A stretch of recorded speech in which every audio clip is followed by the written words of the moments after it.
Welcome everybody. Today what I want to do is play with drawing mammal faces. And I was going to try to squeeze this into our last workshop, but found that there's just so much to say about it that it deserved its own special little thing. I found that I spent a lot of time studying mammal anatomy and could make these, got to the point where I could make these kind of quick skeletons and figured out how all those bones went in the legs, and I could get these drawings that had the anatomy right, but then I would stick this face on the critter, and the thing would just be looking back at me in this weird way, and I couldn't put my finger on, like, what? There's something off with your expression. But I didn't have enough of an understanding of the nuance of the anatomy down there to really be able to pick out what that is. So recently I've spent a lot of time just sort of playing with and looking at mammal faces, and I think I've got a suite of tricks that will dramatically improve your mammal faces. And sort of a warning about this workshop is this is going to be kind of an intense one. There's going to be a lot of stuff. Because there's a lot of things going on here. But I think you're going to find at the end of the day you're going to have some really transferable general ideas about mammal heads that will make you look at them differently, make you think about them differently, and give you more tools to get them down on a piece of paper. So that when they're looking back at you from the piece of paper, that looks like that. If anybody, has anybody like drawn a dog that kind of looked like a cow? There's something off. It's just that doesn't have dogginess, right? Or that doesn't look like a cat. That looks like a sheep, right? Well, so what's going on with those expressions? And also if you're going to be sketching in the field or at a zoo from life, so not just finding a photograph and copying that. It really helps to have more of a sense of the structure and kind of a game plan to put these features together to help you able to draw what you see on something that's, you're not just kind of copying it line for line for line for line.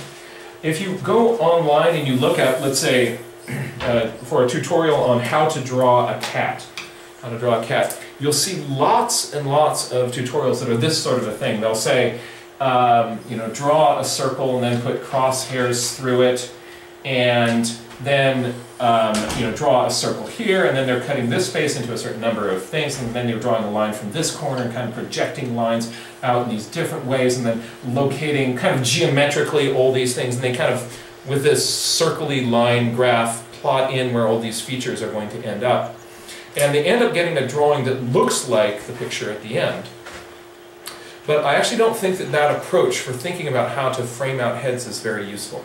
It's useful for that particular angle of that species, but it's not something, where you're drawing these lines and what you're intersecting with what, all the animal has to do is slightly change its head angle or slightly change the way that it, or go to a different species. You look at a different species, and you have to learn a totally different geometry. That little framework doesn't work. So what are some kind of general principles that you can look at that will help you be able to draw animal heads?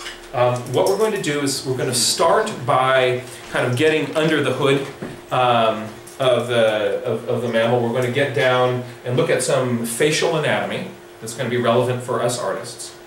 We're then going to look at drawing a generic mammal head, so the generic mammal head, from three different positions: from a front view, from a side view, and a three-quarter view. And then what we're going to do is, once we kind of can take that and be able to move that head around, if you think intentionally about those three views, you'll be able to draw a head at any angle. But a lot of people do is they'll work on the profile, they'll work on the front, and then they see a lot of this three-quarter view, and then they draw the profile. But it's a little bit scary to start thinking, oh no, that three-quarter view, it's going to be a little bit more difficult. It will be a little bit more difficult. There are a couple of kind of tricky points to it, and I'm going to point out where those are, but it doesn't have to be something that's intimidating and threatening. You can absolutely do it. So we're going to take the jump, we're going to work with front, side, and three-quarter, and then you're going to find that you've got a framework in your head for drawing heads, not just as like copying an outline, but really thinking of this as a three-dimensional thing that's turning around in different directions. We'll also be looking at what is the difference between this, how do you take this generic head, how do you modify that to make it into a carnivore? How do you modify that to make it into an herbivore? And finally, we're going to look at a couple of detail areas. We're going to have a lot of stuff about eyes, noses, and ears, which will help us kind of be able to get those details. If you've ever looked at kind of that hairy, you know, cat or dog ear and think like, what do you do to kind of handle that? I'm going to show you what I think is the best ear trick ever. All right, so that's coming. So hang on for the best ear trick ever. But all these details are, you can watch the whole workshop, you can listen to it here in the room, but if you don't do anything soon with this information, your brain is going to take all this stuff and it's going to forget it. So the critical part of this is, yeah, you can get some tricks here, but within the next week, what I want you to do is to make, in the next month I want everybody to draw at least 10 animal faces. And 5 of those in the next week. How many people are willing to do that? All right. Really not? Okay, so no, because that's what really makes the difference. That's what really makes the difference. It's the practice. It's getting in some reps, and you can learn tricks, but your brain is a very well-made forgetting machine. And if you tell your brain, we just learned this stuff, but it's not really relevant to me, I'm not going to use it, your brain will go like, okay, fine, we're just going to scrap that. But if you do something with that soon, your brain's going to keep that information. So a critical part of this is to give me, you owe me 10 animal heads in the next month. All right? And also, people watching at home, if you watch this video, the way you can pay me back is draw 10 heads. You really have to draw 10 heads. Okay, so here we go. Here's the skull, and what we're going to do is we are going to make a drawing of this skull on your piece of paper, and I suggest you make your drawing about this big, so you're going to have room to put some muscles in on it. So we're going to make a sketch of this skull, and I'll kind of walk you through how I would do that. We don't have to get in tooth by tooth. We want to get the general shape of the skull in, and then we're going to put some muscles that are going to be relevant for us artists on top of that. All right? So generally speaking, with the skulls, when thinking about skulls, there is, well, the pen that doesn't work,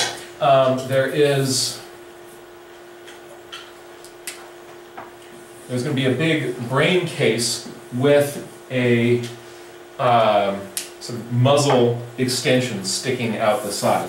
So to simplify this thing in our head, initially to kind of get in some of the proportions of this skull, I am going to, actually let me erase these lines so that they don't erase. Oh no. Draw on a whiteboard with a permanent marker. So can you see that circle there? All right. Let's just put in on your piece of paper, that's our sort of circle for the brain case. Ignore these other ones that I'm not wanting to erase. And what we're then going to do is attach onto that. If this is a little bit hard to see, it'll get darker in just a moment.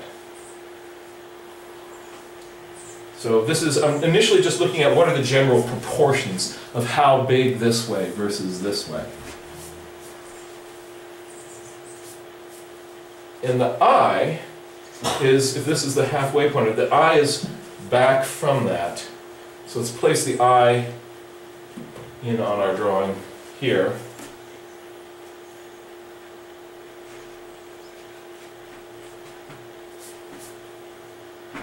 And the next step is not just a skull drawing trick, but this is a general illustration trick that I find really, really useful. This was first shown to me by the bird artist Keith Hansen when he was sort of aligning features on the back of a bird. And what it is making lines called parallel guides. And if I want my eyes to be lined up at the same angle as my mouth, just sort of a set of parallel lines, your eyes are along this plane, nose is going to be parallel with that, mouth is parallel with that, chin is parallel with that. Getting those features to be aligned with each other across a head is useful, especially if there's a kind of a tricky, if it's doing this 3/4 view, which we're going to be doing on this, where you see some of the top. some of the bottom, I'm going to use a different pen here. So what I'm essentially going to be doing is imagining a line here across the top of the nose. From this little point of the eyebrow here to the base of the eyebrow here, the base of the nose here, middle of the teeth, bottom of the chin here. So see how all of these are parallel lines? These are my parallel guides. This one erases. All right? And so I'm going to draw in some of these parallel guides along the face of that. So here might be those eyebrows, then the base of that eyebrow, top of the nose, bottom of the nose, where the mouth is the chin. You can see I've also lightly sketched in where this jawbone is. Feel right here, you've got your cheekbone is going right here under your eye, and this lion has the same thing going on. I'm roughly blocking that in, where it kind of comes in. It's going to drop down and come like that, and then across the teeth in the front be in the same angle as those parallel guides. So let's put in some parallel guides. I use those guides all the time on all sorts of things that I'm drawing to try to keep features aligned.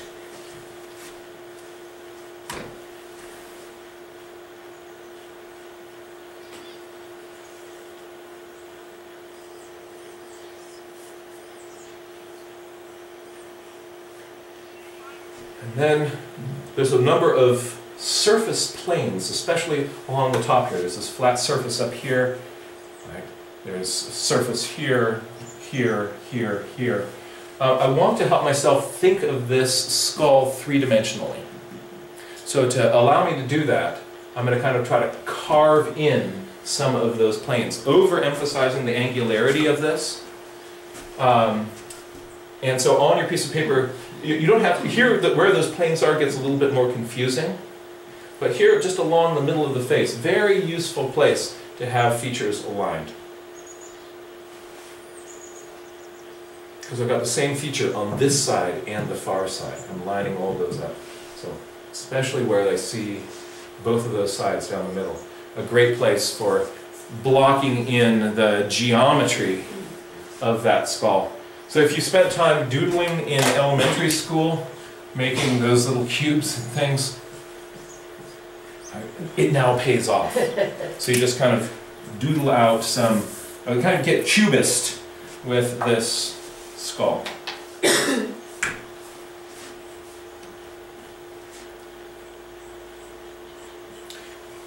And when you've got that framed in, then what you're going to do is you can draw in, a few other details of the skull. We'll just sort of take some time with it you don't have to copy this line for line. I also had a lot more time to do this drawing than I'm giving you folks. So don't get into like worrying about tooth by tooth by tooth.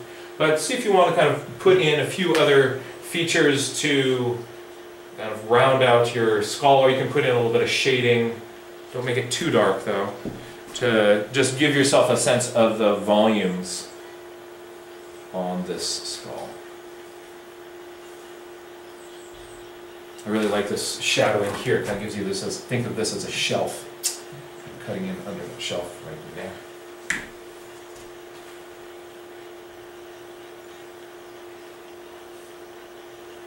And we'll take about a minute or so just to give you time to doodle around with this. If you're watching at home on the video, try to do the same thing.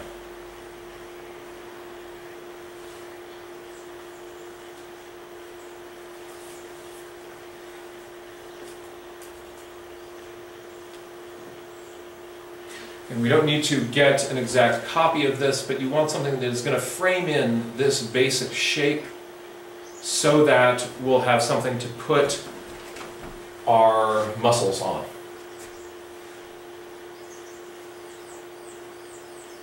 Alright, here we go. The first feature that I'm going to add actually is not a muscle, it's the eyeball. And I want to start thinking of eyes not as a little almond shape on the surface. I want to think of eyes as a sphere that are going to be covered by that little almond shape. You're going to see very quickly thinking of eyes as this round thing that your pupil is wrapping around. is going to be very, very useful. But, so I'm going to put in the sphere of that. On mammal heads, we primates have really sunken eyes. Our eyes are back in these little pits. Most of the other mammals, the eyes are out there on the surface making little bulges, or sometimes on really big prominent bumps on the side with muscles wrapping around these. So the eyes make these bumps on the surface. So initially getting that sphere in there, we're then going to kind of bump out around that with some muscles, which is what we're about to do.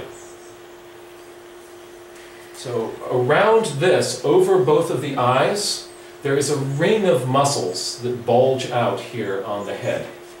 There's a ring of muscles that go around the eye, making a little bump. And there's also a little muscle on the inside that pulls these muscles. If I do this little thing here, that's this, there are these muscles pulling up into this area here, right? So that is this muscle here. In a dog, it's a little strip like this on each side. Right? On the cats, they're a little bit bigger, kind of meeting in the middle. And on an ungulate, so a hooved animal, that's not there at all. So you don't see a deer going like this. Right? So this is useful in kind of facial expression stuff. And the like you see two dogs facing off against each other, they'll be like. Right? You see two elk facing off against each other, they're going. Right? No, it's not this. Right. So you've got this arrangement here. Let's take a look at a cat here. I tried to find online as many pictures of like hairless cats and things too. So there's this bump around the eye. So see how the eye's not, we think of the eye as just sort of being flat in a face. There's this bump above and below it. And we also have, here's that muscle between the eyes. Right? So on a, look at how on the hyena here, you see this sort of raised bump around the eyes. So that the eye is out on this little lump. So that's going to really help us fit our eye, sort of seeing this shape here. Right? It's going to help us fit our eye into our head. Otherwise you get these eyes that feel like they're just floating out there in space. And on the wolf here, that pad is even a different color. So here,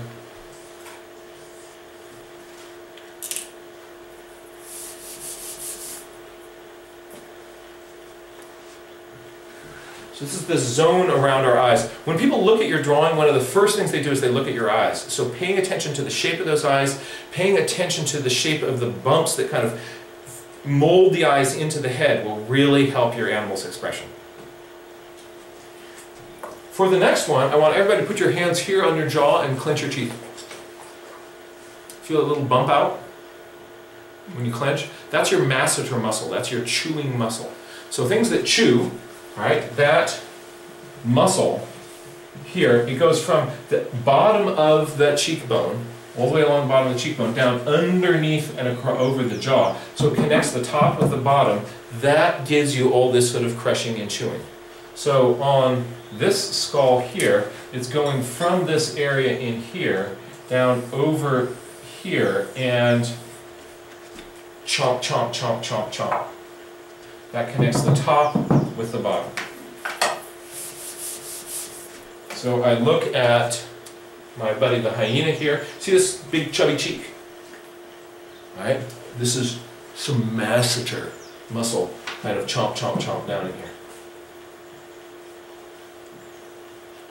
On a horse, the horse, in addition to that little place where it attaches on the side of the hyena's skull, has this bony ridge that projects all the way out here, and its masseter muscle attaches from this down like that. So you know that big kind of frisbee on the side? Actually, doesn't quite, oops, hey, stop.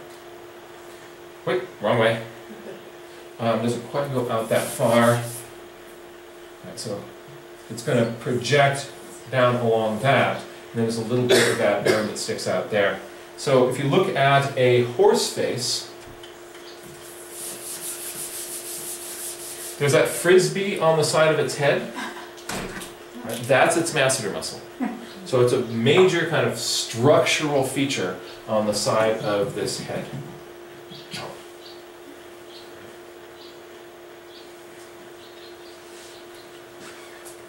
The next one we're going to add in is we're going to put muscles all around the lips. Right? And then we're going to connect those to a strap that goes back up to the top of the brain case here. So if I want to do this motion,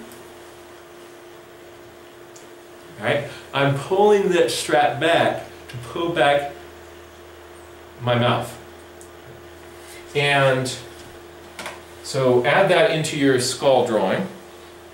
If you want, you can use different colors for these.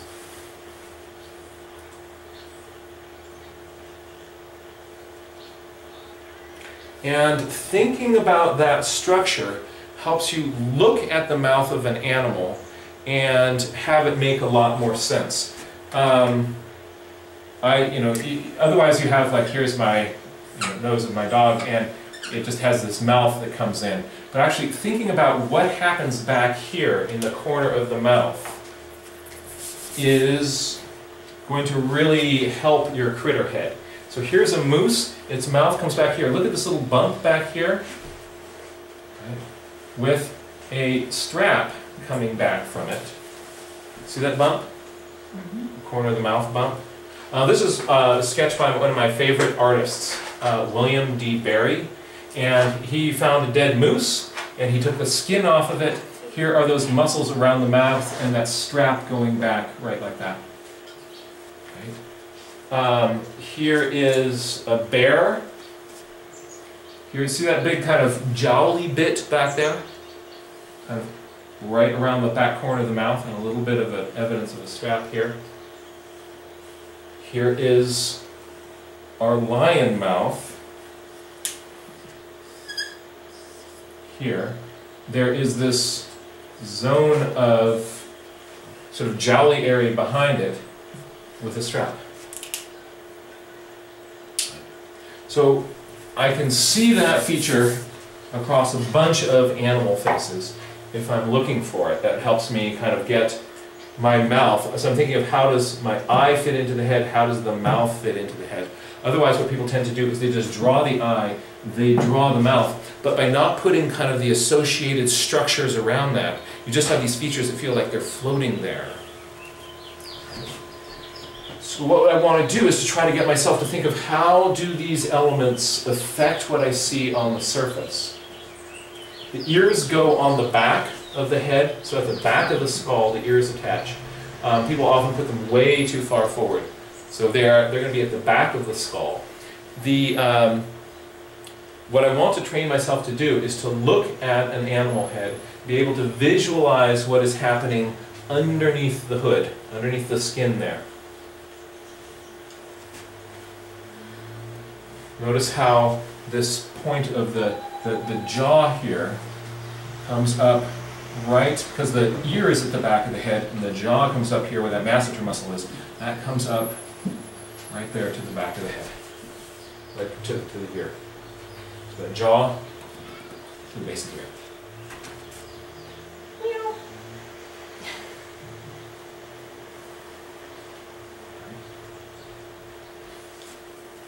So again, my goal is, I want us to think about some of the muscles around those prominent features that we see. So not just, here's my animal's mouth, but what are those sort of those muscles that are going to frame that mouth into that head? What are the muscles and things that are going to frame that eye into the head? And now we're about to shift gears, and we're going to look at, from, given that you kind of know those things are down there, what would be the first lines you would make in drawing an actual animal head from the front, the side, and the three-quarter view? So this is going to be kind of challenging here. And again, if you're watching at home, it's going to be really helpful for you to get out a piece of paper and draw along with us, so that if you just watch, what happens is our brains end up being kind of passive. and you're not going to really retain as much. But just get out a piece of scrap paper, doodle along with this demonstration. We're going to be making 3 drawings, 1, 2, 3, of the front, the side, and a 3/4 view of the head. And so just draw 3 circles on a piece of paper with enough room around them. My circles were about this big. Right? So if you make them too big, then it's kind of hard. But you make them too small, also too hard. So my circles about that big. So 3 circles on a piece of paper with enough room for some ears to end up around them. And I'm going to start by putting some guidelines on this drawing. So here from the front, I think one of the most kind of useful kind of access lines is to think about the center line of whatever it is that you're looking at. So that center line, I want my head to be symmetrical on either side of that. The other thing that's really useful is to think about a line that goes across through the eyes. Right? So that's going to keep my eyes on the same plane. And also then when I take my head and I turn it down, that center line going from being in the center to, is my head lit up? Right, to, then you can see there that center point is now down, pointing in a different direction. So I've got my front view, just the crosshairs through it.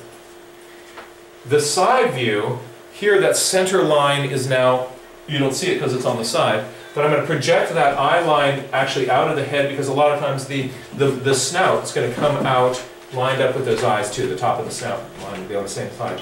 This one here, down here, that's going to be, imagine sort of latitude and longitude lines. Practicing wrapping lines around a sphere like this is going to be very helpful. We want to think of this not as a circle, we want to actually think of all of these as a sphere.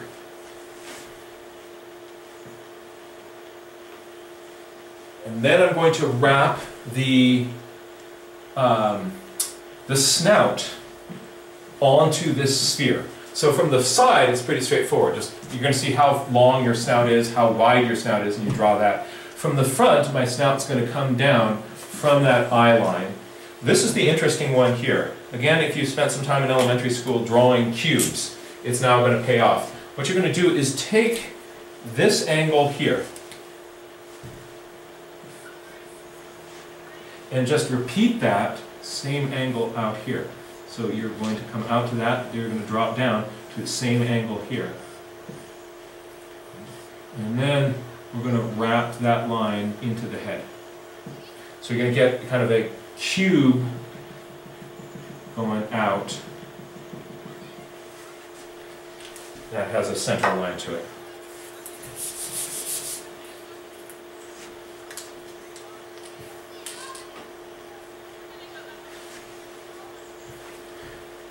Remember when I talked about that kind of model of drawing the circles, the formula method for drawing the cat head? One big reason why that doesn't work is because if you're just, let's say you've got in your head this formula, my eyes are going, well, here's the reason we kind of run into trouble. When people are practicing drawing a human head, everybody at the start of art school learns this trick. If you're drawing a human head, you draw this cross through it, this right through the middle. And then that places your eyes. Your eyes are on that line. Everybody puts the eyes too high, but if you put that line in the middle, you're going to get it. And then they learn kind of how far down the nose should be, how far down, the mouth should be. And so artists learn these sort of geometries of how much space between the eyes, how much, what is the distance from here to where you get the nose, all those sorts of things. And you get this generic human face that does a pretty good job of placing features. And so we try to do that with the kitty cat. There are 2 problems with this. One is you would have to learn a different geometry for each species or each breed of cat or dog, right? So you couldn't have one for dogs, right? Each breed, so the Chihuahua version is going to be different than the Great Dane. And then think about this. If human beings have a very flat face, so when I do this, the distance between my nose and my mouth doesn't really change significantly from your point of view, does it? But imagine I had a long snout. Now I tilt my head, my eyes are up here, my nose is all the way down here. So because my human face is flat, this little line system works great. But if I have a snout sticking out, a little bit of tip means the distance between my eyes and my nose has just changed dramatically. So just check out these lions here. All right. This one just has its head tilted a little bit more. So there's not a lion head formula. Does that make sense?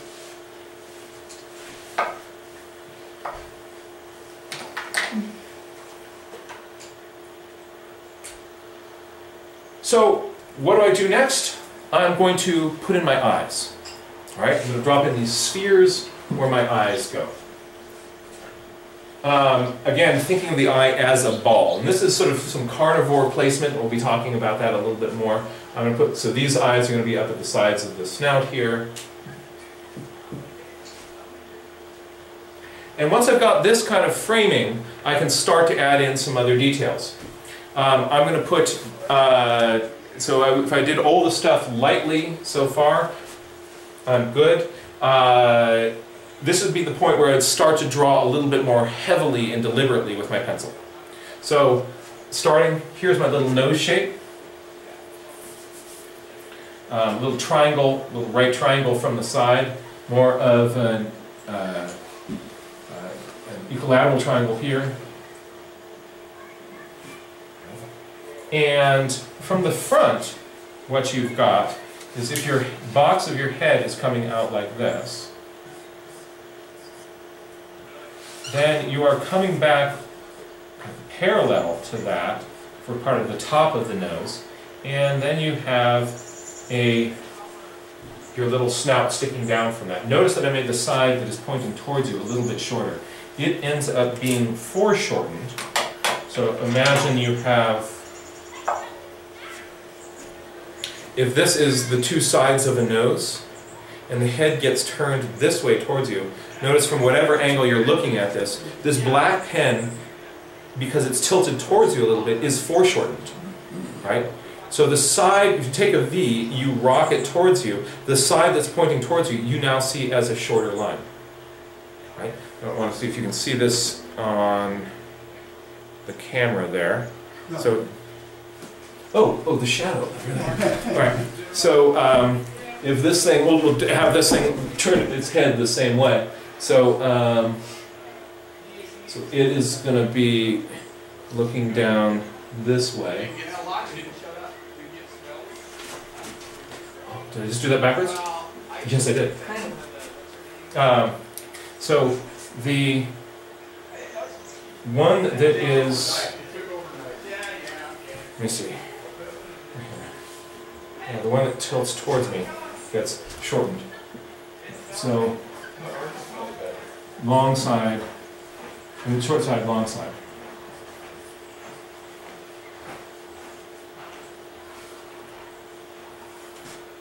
Yeah.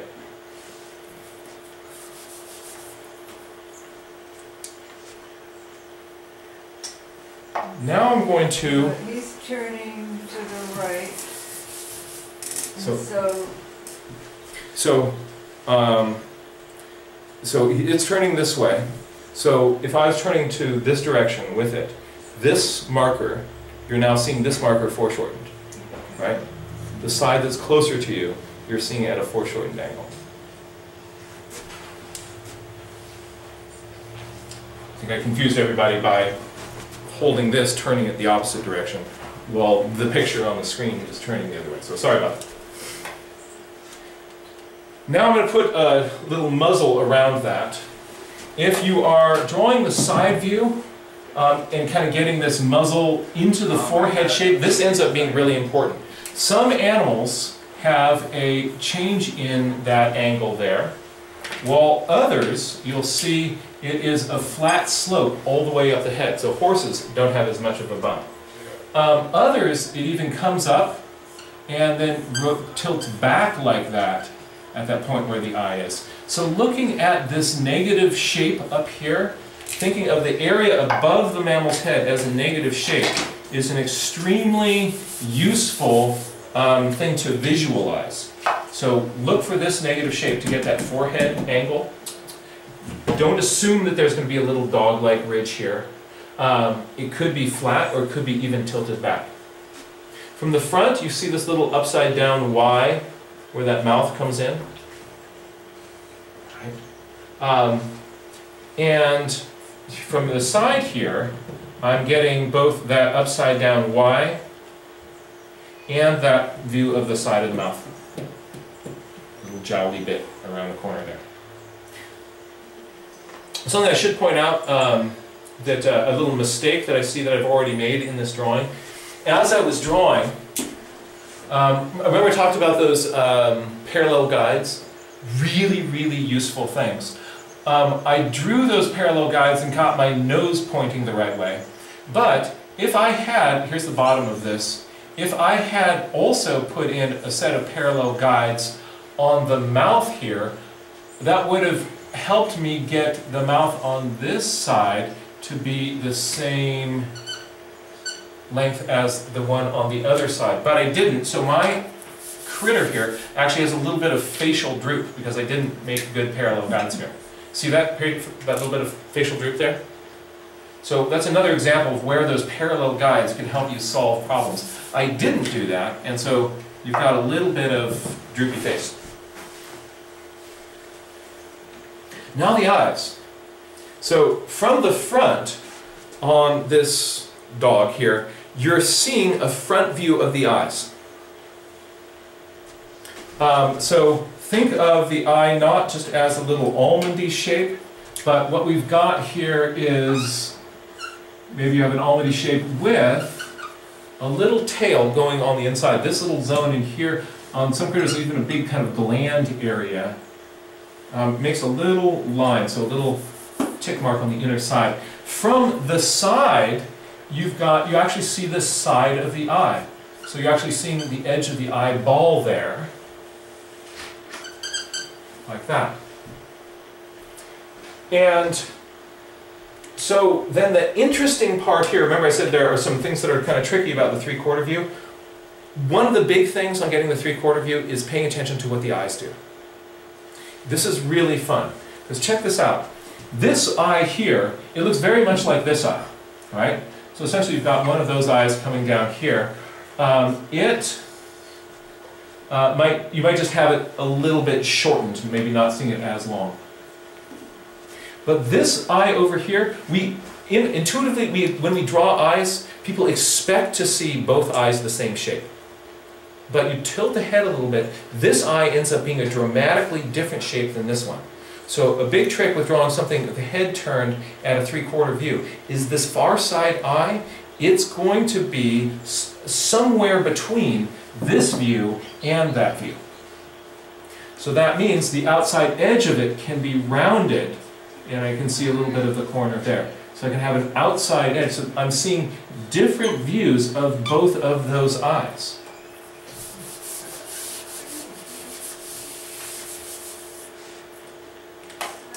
Take a look at this kitty cat.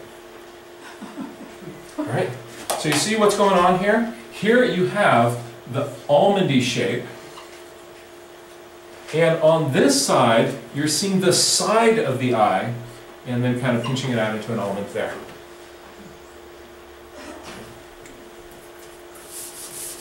Once you know that that's what you should expect to see, you'll look up at a drawing or a photograph or a critter that you're sketching, and oh, that actually is what I'm seeing. And just knowing that that's what you should expect is going to help you see it.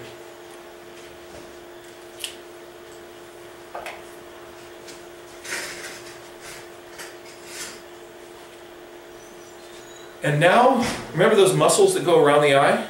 I'm going to see how these eyes, they look like they're floating in space?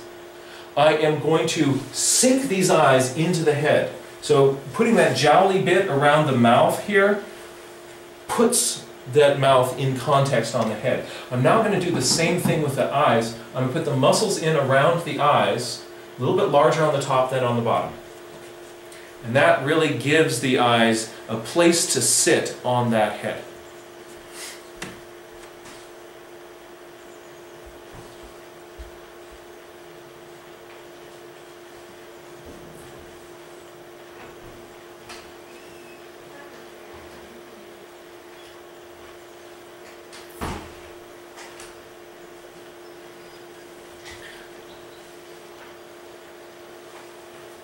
if I take a look at my hyena friend here again, you see how the eyes are set on these prominent bumps. Right?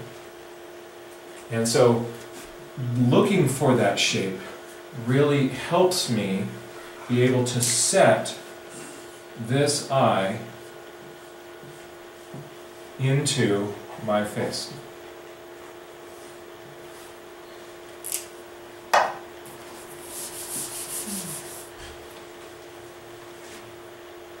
And if I'm doing a carnivore, I'm going to also get this bonus pad. Remember that little muscle that pulled this thing?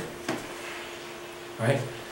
I'm going to get these little bumps on the inside of those eyes. That gives you a real kind of predator face.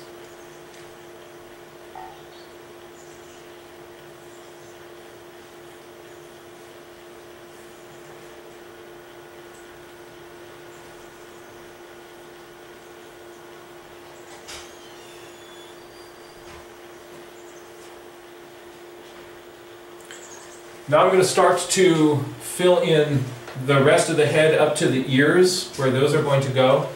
Here there are going to be some other negative shapes. Remember this negative shape helpful here? What are the negative shapes that help you draw this view and this view? Well, for this one up here, if I want to draw my ears in, number one, leave enough forehead, and the amount of forehead will change with the angle of the critter's head. So just look from this view, from this angle. There's no formula of how much forehead to leave. If it's got its head up more, you see less forehead. Down more, you see more forehead. But when I go in here to draw my ears, what happens is if you draw one ear on the side and then you draw the other ear, you'll get two ears that look right, but the distance between them and often the angle of the ears feels really funny. So the awesome negative shape for this is what is the shape of the air between its ears on the top of its head. You get that negative shape and then you hang an ear off of that line, your ears will be in the right place and they'll be at the right angle. But if you're not intentionally looking for that distance between them, and it's going to be different on different critters. You look at people's wolf drawings and they've got great ears, they're too far apart. On this view here, the negative shape that's the most helpful is the one that is on the side of the face. So the negative shape that is on the far edge here, look for that negative shape and it will make you happy. For starting to place these ears, I want to think of them as a three-dimensional cup instead of a little flat piece of cardboard sticking out of the side of the head. So I've given myself a little oval zone here where my ears are roughly going to come from this area. And I put those in, the ears going at the back of the head. So I don't put them too close to the eyes. I need some head here. My ears go at the back. Sometimes you see part of the inside and the outside of the ear at the same time. We'll actually do a deep dive into ears and show you some specific ear tricks. But for now, we'll just notice that sometimes, on an ear, a couple of things that'll help with your ear. Think of the base of this wrapping around the round head. And then sometimes you'll see both front and back of that ear.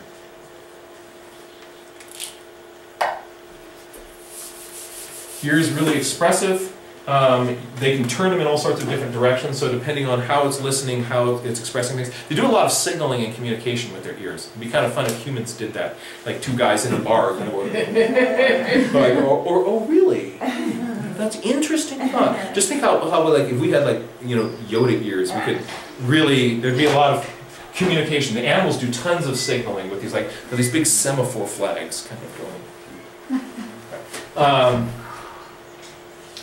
If you just draw heads, then you'll get the sort of feeling of these disembodied heads. It'll be hard to put your heads onto necks. So just as you're practicing your heads, just practice putting those heads into a neck. The neck is going to come up we're not going to have a stalk of a neck that's going to come up like that, right? There's going to be neck is going to be attaching at the back of the skull, so that the back of the head, you're going to see that coming on back there. Also notice that you get this line of the jaw. Once you have your ear in, you can then swing that line of the jaw down around your masseter muscle. Oh, and it's around that masseter muscle, right? Around here.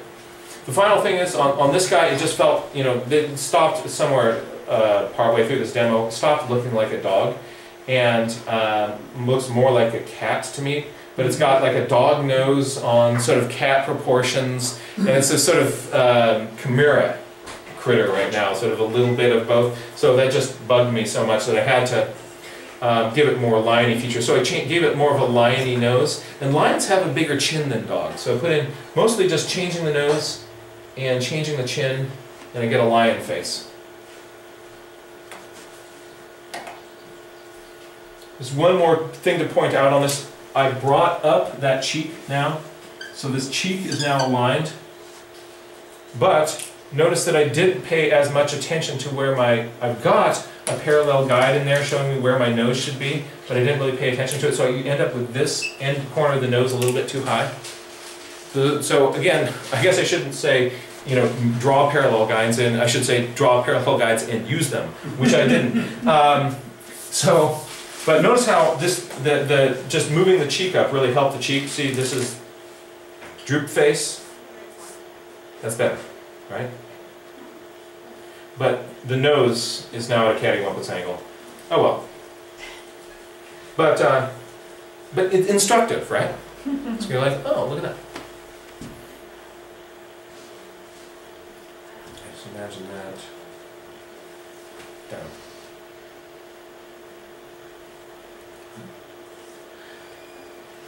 Okay, so this is a lot, right?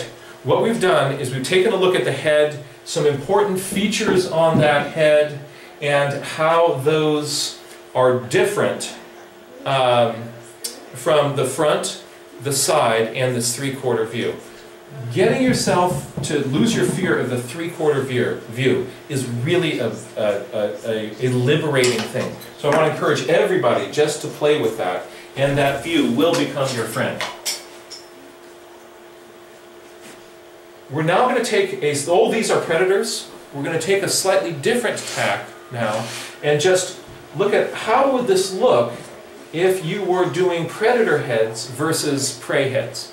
I don't think it's impossible that to memorize all the sort of proportions of all the different heads.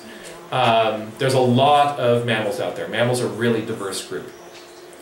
But I find it very useful to look for what general patterns should I expect to see on predatory animals versus animals that are trying to avoid being eaten.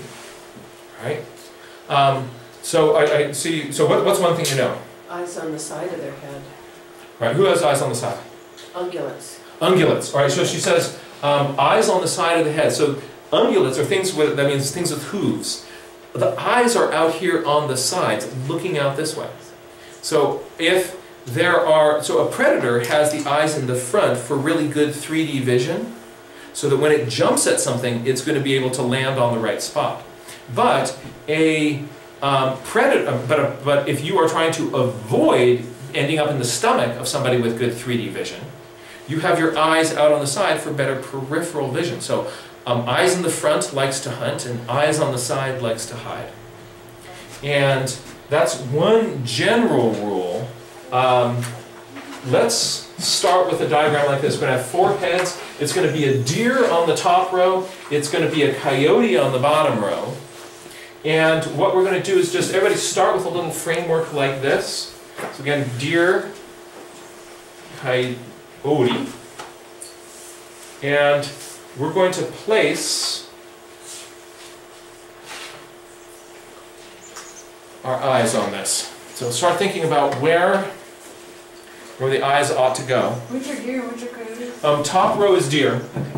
Bottom row is going to be the coyote.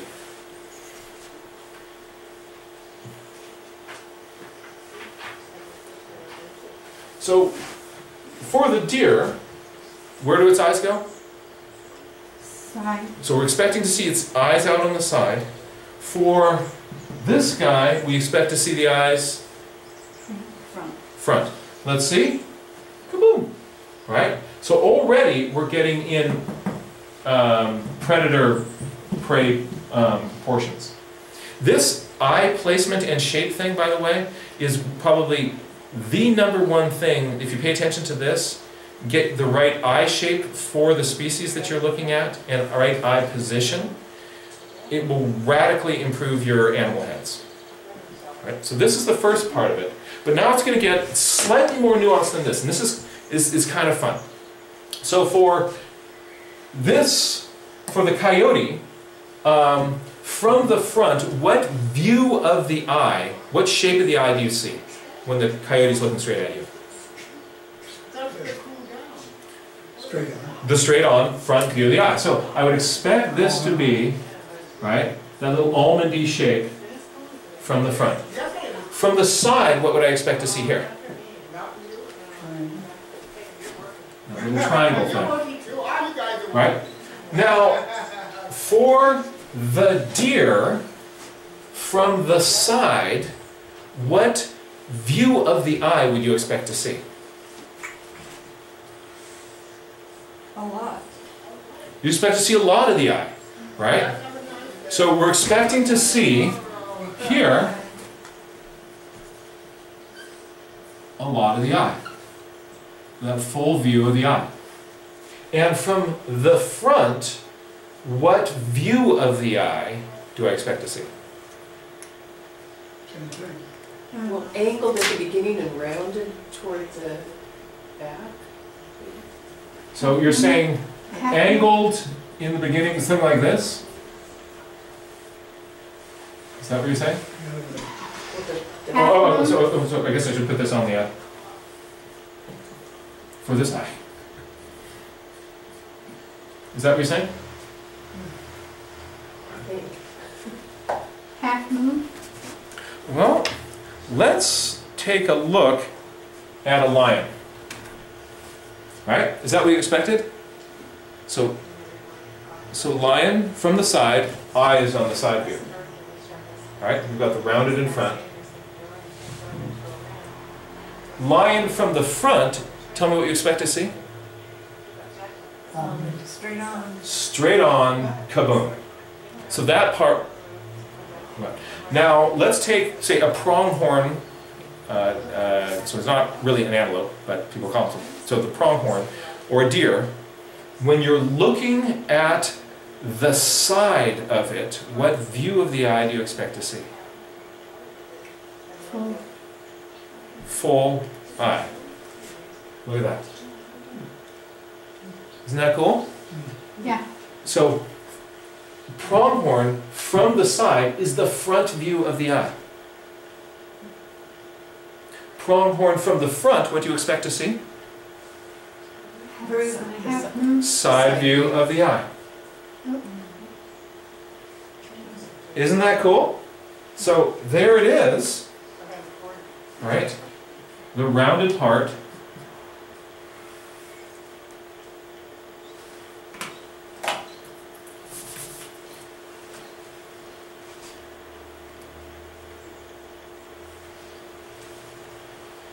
So not only is the position of the eye on the head different, but the angle that that eye is looking. So this little feature is going to make a huge difference in the look of your animal. Right? So if you draw a deer, but you put the coyote eye position on it, it's not going to feel like a deer. So even if you have the eye in the right place, you want the eye pointing the right way. So eye position and angle. So two things going on there. Isn't that cool? I think this is really neat.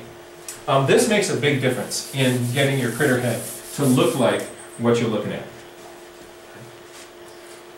at. Let's put some, start to put some snouts around our critters. Unless you see a kind of a hard edge on a part of something, kind of in a front view, you can just lightly suggest some features. Here we're going to take a look at noses later. Big nose over here, smaller nose over here. Here's a quick way if you want sort of a really quick and dirty nose. Here's the quick nose, a little bit of a septum in the middle, and then you put in the dyslexic 66. Right? What is the dyslexic 66? Here it is, the dyslexic 66. Right? There's the quick nose. So here is dyslexic 66. Or little kind of comma shapes in there. On the side here. Just get a little slip.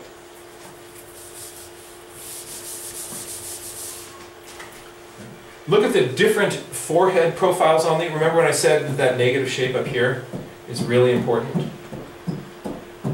So here, pretty flattened. Here, really angle. So looking for that negative shape will be great.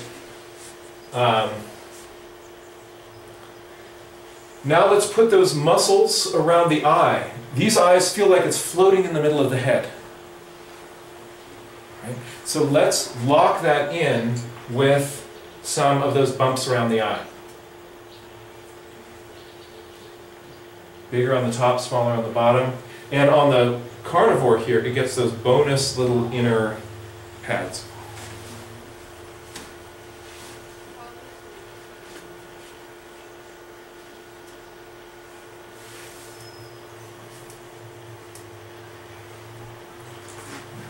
At this point, look down at your page and notice that just by blocking those things around the eye, that eye on your page sort of feels like it's sort of sitting into the head. It's not just floating out there in space. This is like adding the ear ring and the ear patch, the eye ring and the ear patch onto the side of the head of your bird. It kind of gives relevant geography to the rest of that surface. Otherwise, you just have a bird eye floating in the middle of the side of a head. This gives there's some structure up there. Then in the back, we're going to place our ears on the back of that skull. From the front, the negative shape is really important. So also just notice a difference here between these predator ears, or the ungulate ear and the non-ungulate ear. So this one's ear, you've got a broad base, and then we kind of taper up to that. And even if it's not a predator, you'll see the same sort of thing. Like you have a little beaver ear. It can be a little thing like that. But for these hooved animals, think of a horse, think of a cow, think of a deer, think of a gazelle. Those are going to have the ear is going to be set into a little post. I'll kind of deal more with this in a minute. There's a post with a leaf attached to it.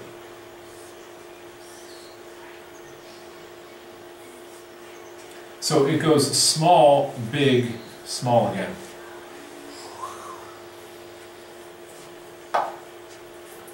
We'll look more at ears in detail and show you the best ear drawing trick ever to give you, like, what do you do with all this kind of crazy stuff inside the ear. I'll show you a really neat way to handle that. It's fun.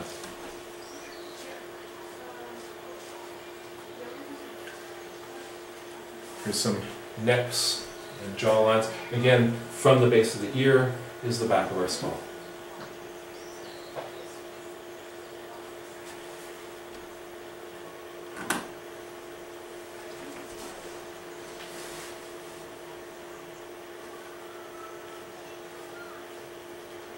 These, of course, are just two predators out of many that are out there. Each predator is going to have slightly different facial features, but you'll see some of these basic similarities in it. Each herbivore is going to have its own little thing going on. Let's just take a look at some of those possibilities. For instance, the horse has a really massive masseter muscle. Gazelle doesn't have that big bone extension out here, so its masseter muscle is not as massive. The other thing that goes on with these guys is that everybody put your hands right up here on your head and clench your jaws. You feel that little bump, bump, bump by your temples? Right? That is your temporalis muscle. Right? That is, what happens is your masseter muscle, that works for closed mouth chewing. Right? However, if you're going to open your mouth really wide and with sharp canine teeth stab something and tear it, that wide mouth position, the masseter muscle is now at the wrong angle to deliver power. So when you open wide for that big bite, right, you don't have power from your masseter muscle anymore. So it's got this other attached to the top of your jaw bone, that little spur that comes up. You're going to get these muscles that wrap around the side of your head. The bigger these muscles are, the more powerful your bite is. So in a grizzly bear, for instance, they have a little crest in the middle of the head, and these masseter muscles come up and they attach on either side of that, like a big, you know, birds have that keel for powerful breast muscles. This is like a keel on the top of their head. Hyenas have kind of a broad head on top for getting more of that. So those muscles will come up and even meet all the way at the top of the head. Ours stops where you feel your chew stop. So you go chomp chomp. You feel I've got masseter muscle, masseter muscle, masseter muscle, no masseter muscle. Temporalis. So sorry, temporalis muscle. Thank you. Temporalis muscle, temporalis. So your temporalis muscle stops where you stop feeling that chew. If you feel, put your hand on your head. If your dog is chewing, and feel your dog chew, you'll feel that temporalis muscle chew up there. So that means that where the temporalis muscle goes up here, these guys are going to have a little divot. Right? So up here, there's a little depression on these guys. So a little depression up there. All right, so that is the jaw, that cheekbone going out here. A depression above that. This is not depressed. Look at this. This is temporalis muscle. Up there on the top of this head, even kind of making this little seam down the middle of the head. Temporalis muscle. You do not want this to bite you. It will hurt, right? Going over to this side, of course, that little predatory thing here. The size of the snout is going to be different on different species. Oh, and look at this. Look at this. These foreheads. This one goes up. This one goes up. This one goes back. Negative space. Very good negative space. So how much of a snout are you going to get? All right. How long is that? How wide is it? That's going to be different in different species. Also, look at the chin. Doggies, not much chin going on down here. These guys have a lot of chin. Dog, weak chin.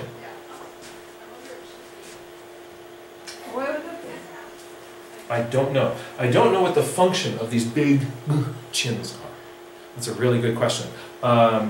If anybody in the comments of this video, if you know, why do cats have this? It's not actually, sometimes there actually isn't an explanation for it. Sometimes just something evolved that way because, you know, there's something else that was coding for something else, and this was following that on a gene that was coding this. So there may not be a functional reason, but if anybody does know if there is a function for this, I'd be really, really curious. Maybe I think that's what they lap. Maybe that's what they lap milk with. But why wouldn't this one do the same? Don't know. My most accurate answer is I have no idea. So, we're about to take a different track altogether and kind of get into the weeds on some details on noses and ears and things. But let's just kind of look where we've been. We mapped the head, the muscles. We then looked at front, side, and three-quarter, and then and how you would kind of construct those. And then we looked at the major differences that you would expect to see with predators and prey. You can do predator and herbivores, you know, heads in all these different positions. But these are these major ideas that I find very, very helpful in drawing these heads. We also looked at the eye shape, how to fit that eye into the head, and went into some detail there. We're just going to do two other detail areas. We're going to look at noses, and we're going to look at ears. And those will help you be able to draw what you see. But if your animal that you're drawing and sketching, if it's really far away, and you're like, I can't really see how its nose is shaped, the big secret here is don't draw the nose.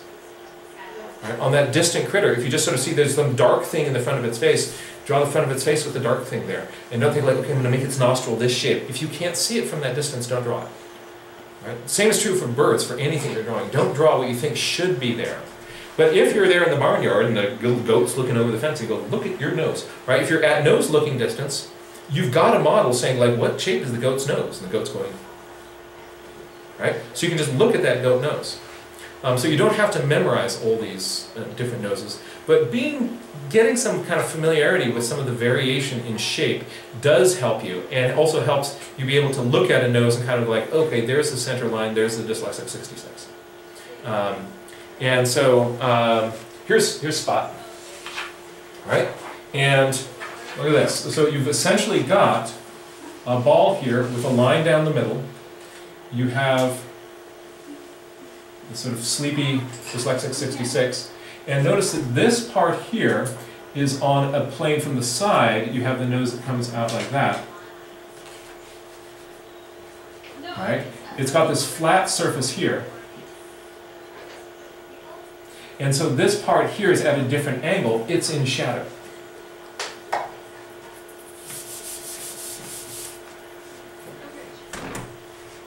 Basic critter nose. It's fun. If you just do a search online for a dog nose, right? Like 9 trillion pictures show up. There seems to be a subculture of people out there photographing their dogs' noses. Bless you, whoever you are, because it can really help us. Because if you're trying to like follow Spot around, once he sees that like you're paying attention to me, you're paying attention to me, it will not hold still, right? But you can get them to all kind of hold still and kind of like, oh, okay, I see what's going on. And it helps just to sort of fill up a page with dog noses, with cat noses, with whatever kind of nose you want to get comfortable with. From side, from front, from three-quarter, from up, from down. And just sort of fill a page with noses from all sorts of different angles. Look at that 6.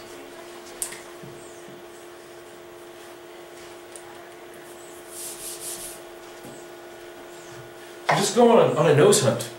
Draw a bunch of noses. Each species is going to have a different shaped nose. On these guys, it's a really long thing, right, with its little 6s in there. And this wonderful kind of sweep across the top. Whoops.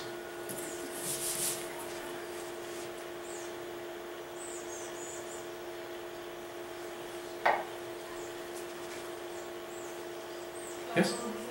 So I recently, somebody said, whenever you're drawing, try to think in 3D.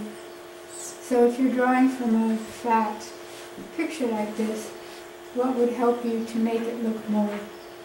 The question, what can you do to help you think about this as 3D? Let's kind of go back to something like this.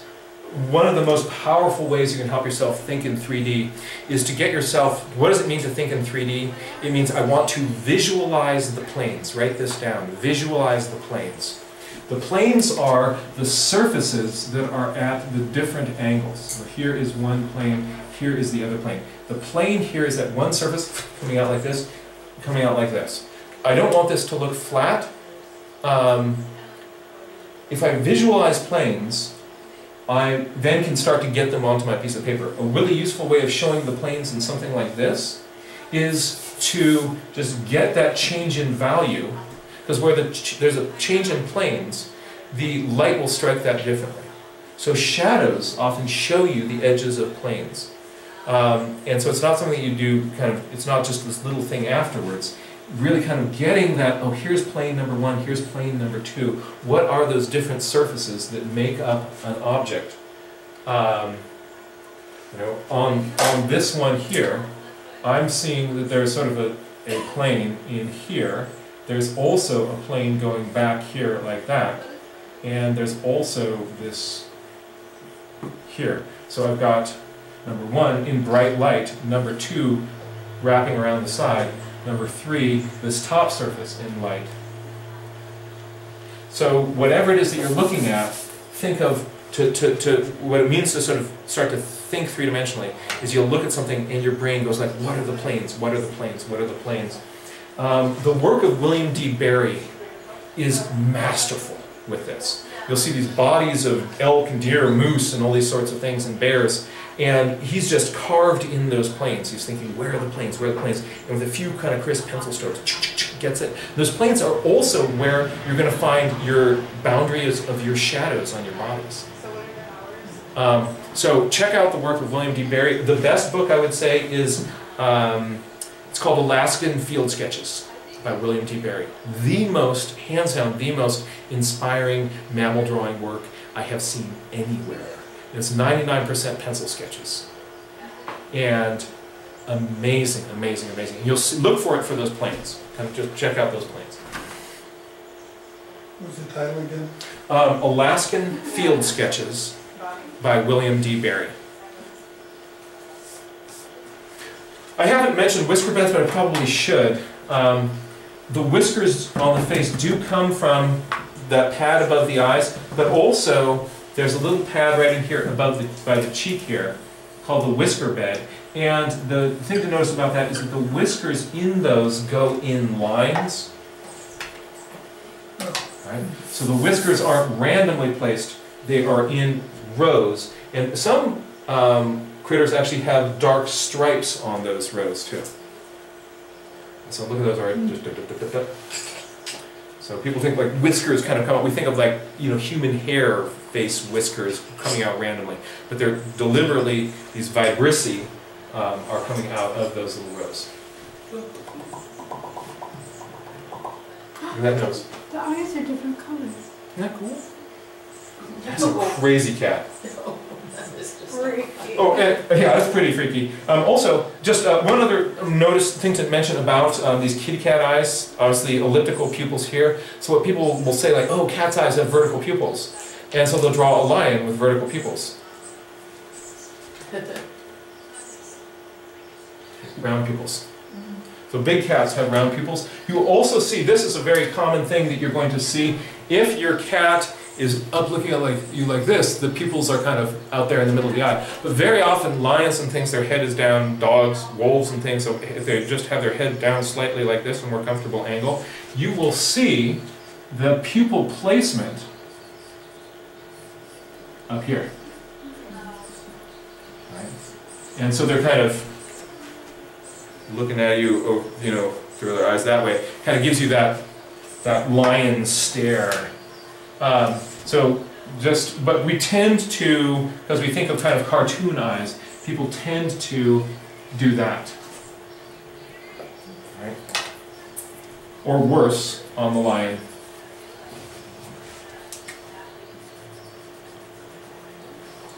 Not the lion.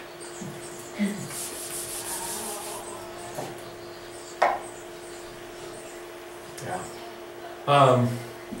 So just that's an important part of the face, something to pay attention to.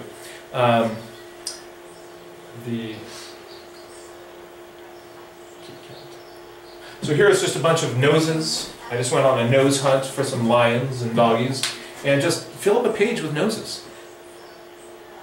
And it really helps you kind of get that nose thing going on. For a horse, I put in a couple of parallel guides so my nostrils would be aligned with each other and that they'd be the same length. But a horse, there is this, I want those to be aligned, there's just this ridge around the edge of the nostrils. And some places that makes kind of a clear little line. Other places, you know, how do you show that this is coming down and then coming up? The best way, the way you're actually seeing it here, isn't with lines. You're seeing it with just lights and darks and shading. So if, here's my horse nose, I can suggest those little ripples and things with a little bit of shading. And that allows me to say like, hey, this is this raised ridge here. Something that's more useful than putting a dark.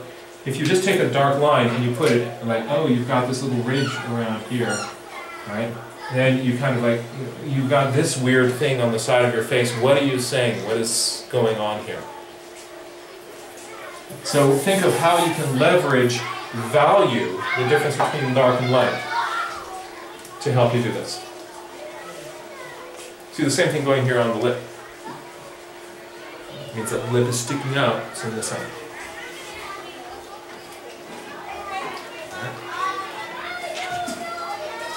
And now, ladies and gentlemen, in the last moments of our time here together, I present to you what I humbly call the best ear trick ever. Right? So here's the problem. Here's the problem. This, like, it's like all fuzzy and stuff, and like what's going on there, and like, you know, there's like this weird pouch in here. You kind of get in there and like, what's up with that, right? You know, and it's all fuzzy in there, and some long hairs, and then it's dark in there, and then here's this front part folding over, and then this edge of the ear around here is actually pointing out towards you, and then the ear is kind of cupping back into there, and it's covered with hair, right? So the way that a lot of people handle this is by doing that, okay? And this ear, right? But let's say, hypothetically, you wanted to be able to draw that, right? How are you going to do that and not just get lost in the weeds? Yeah, it's hard. Like there's this tuft of hair down here, really long hair, sort of on the front edge. You look at across a bunch of critters, you see that same pattern. So here's this edge that's pointing towards me. There's ball of hair here, and then more kind of long tufts hanging out here. Down in here, I've got the whole of the ear going back, and then sort of shading up to like scary, right? But we can handle this. I want it. So let's just take a look at one more ear. Right, same thing. Ball of hair here. There's a little tuft column out here. Long hairs down here. This edge lighter, pointing towards me. Over here's that little pocket in the side. Like, is there a way to handle this in a way that is fast, is accurate, really looks like this? And there is. And this is a trick. We're going to present it here as an ear trick, but you could actually use this strategy for drawing a whole bunch of different things. And what it is, when you kind of look at something where there's a lot of confusing structure, darks and lights here, don't think about, I'm going to, here's one way, here's the way not to handle it. All right, okay, I've got long hairs in here. All right, so I'm going to start drawing the long hairs. This long hair is coming in here, and then there's shorter hairs here, long hairs in here. The more you do that, what you're doing is you're taking your graphite pencil, you're drawing in those long hairs, you've just made the lightest part of this dark. Right? So you get this negative of what you're seeing. Right? So how do you handle this? The trick is to look at values. We're going to start just by looking at the values, the locations of the darks and the lights, and at the very end we're going to put in a little hint of hair texture, and it will look like a fuzzy ear that goes deep. Right? You just have to, it won't look at that as you're kind of going into it, but then at the end all of a sudden you put in a little hint of hair texture and go ping, and you've got it. So we're going to draw this ear. The first, let's start just by noticing its basic shape. There's sort of this sticky uppy part. You know, I would have already drawn in my negative shape here, so I'm getting this angle. I'm going to hang that ear from it. Notice it looks like the ear is in the head here because you've got a little bit of head sticking out behind that. It makes it feel like it's not just pasted on the top edge of something. But here's my kind of rough framing of my ear.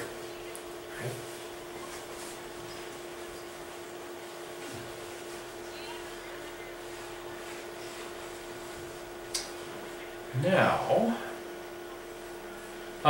once I like my ear shape, I can darken that in a little bit.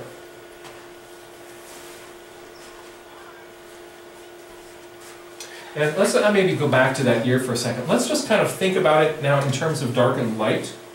I have this dark shape in here, I have dark here, I have dark here, and a little bit of dark over there. So I'm not looking at what's going on there structurally, but there's kind of this fish shape in here. See that fish?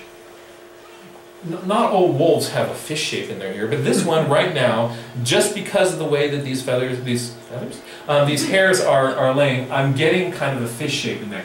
I'm getting a little moon shape up in there. I'm getting a triangle here.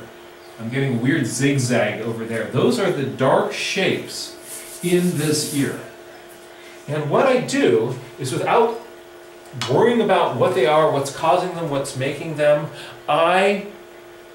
with a little bit more pencil pressure, and by the way, in this, it really helps to use a dull pencil or a broader pen.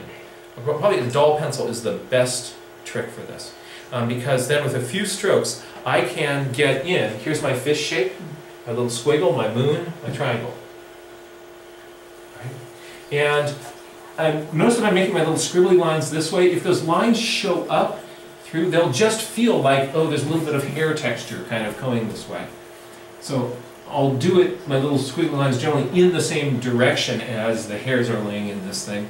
But I'm mostly just working out, here's my fish.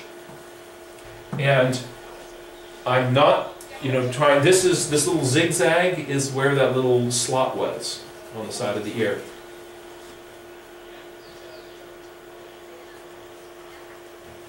And then, let's go back to this guy again. I think my lightest parts are in here. I'm also seeing really light part coming around here on the edge. All right.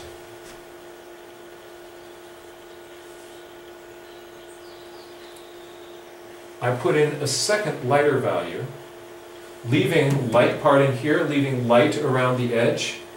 So I'm just looking, I'm not worried about drawing an ear, I'm just thinking, where is it light, where is it dark?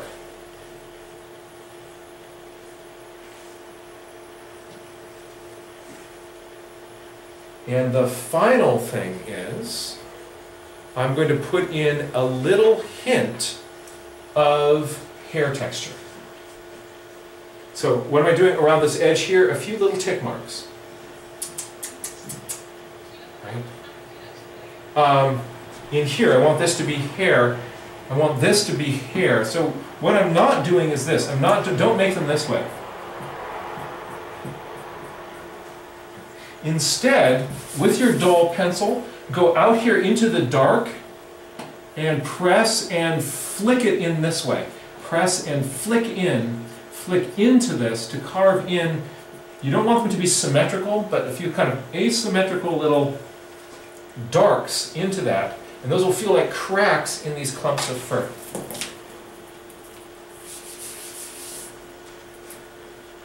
People see that, and they go, oh, it's hair.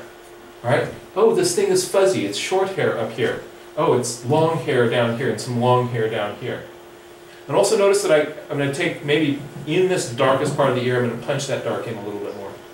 See that? A little bit lighter, a little bit, just so you kind of drop down into that ear.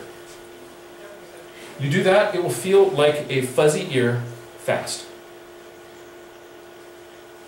I'm going to, let's just sort of take a look at this with a lion ear. I'll do a couple more demos, and we'll sort of see how that looks. But here again for the lion ear, here's just sort of a lion ear shape.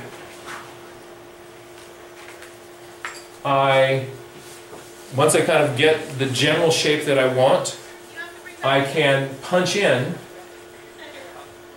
where my dark shape is, which on this line will be something roughly like this.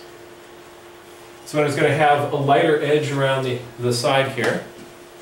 Here is my lighter area.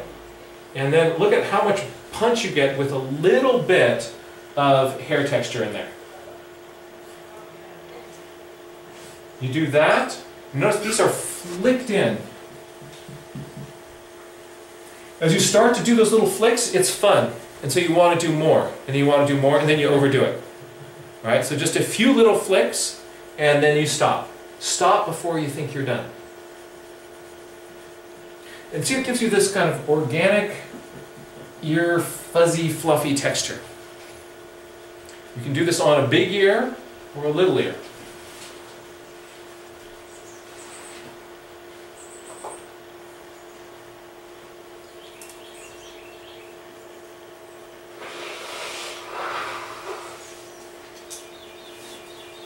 Essentially what I'm not so much drawing the hairs, I'm drawing the spaces between the clumps of hairs. The shadows. The shadows, the cracks between clumps of hair. Here's a little squirrel ear. And they've got this kind of strange dumbbell shape in them. And I just made the inside of that darker. And there's a lighter edge around the outside. And then look on this next stack. This drawing was this big. You can see from this, the width of my pencil stroke, this was a drawing, it was about this big. I put in a few little hints of hair, and now it's a fuzzy ear. What I have to do is just put in those and look at them and like, oh yeah, it's fuzzy.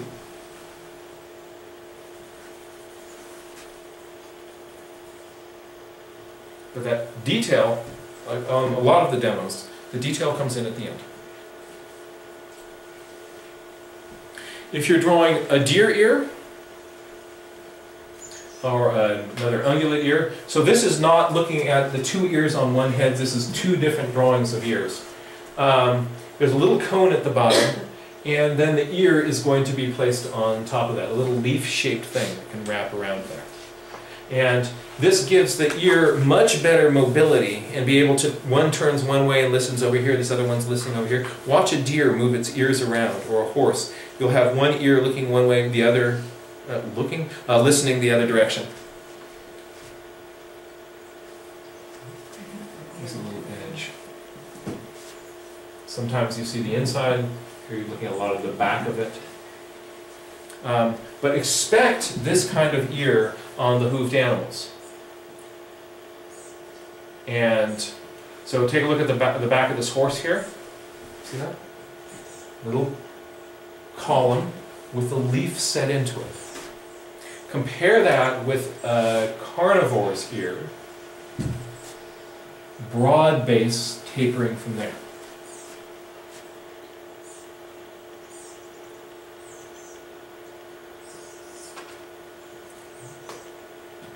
On any critter, you can use that, squint at this and imagine what part you would leave light, what part you would think of as the shape of the dark, where you put a few little flicks in. A great exercise is just to get some pictures of critters online and try to draw their ears. And right, you get that leaf shape. And then you can drop, using that ear trick, those values into it. A little bit of texture, and it'll be a fuzzy ear. Some gazelles some gazelles will actually have stripes on the insides of their ears for signaling. So these are great signaling devices. Look at these signaling devices. Wow. Right? They're like doing, this is like classic kind of ear semaphore. It's like, you know, how are you feeling today? There's lots of communication. So I'm not doing my communication with how I'm furrowing my brow. I'm doing a lot of it with these cool ears. And also just imagine that you were to draw this critter.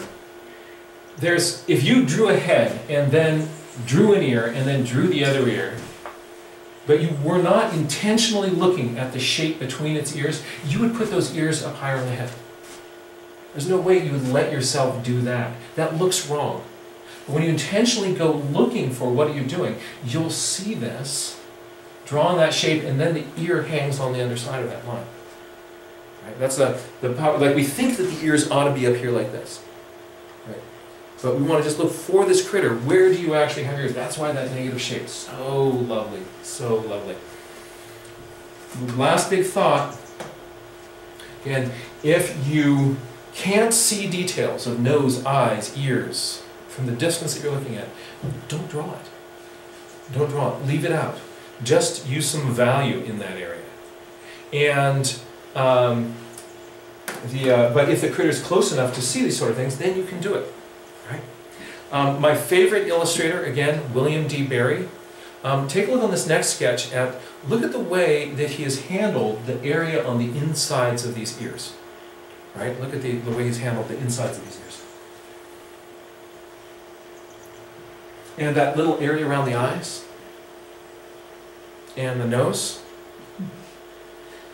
Right? It's so far away. It's a silhouette. It's just, he can't see it. He's not drawing it. Right? But what a lot of us do is we get in there and we draw what we think should be there.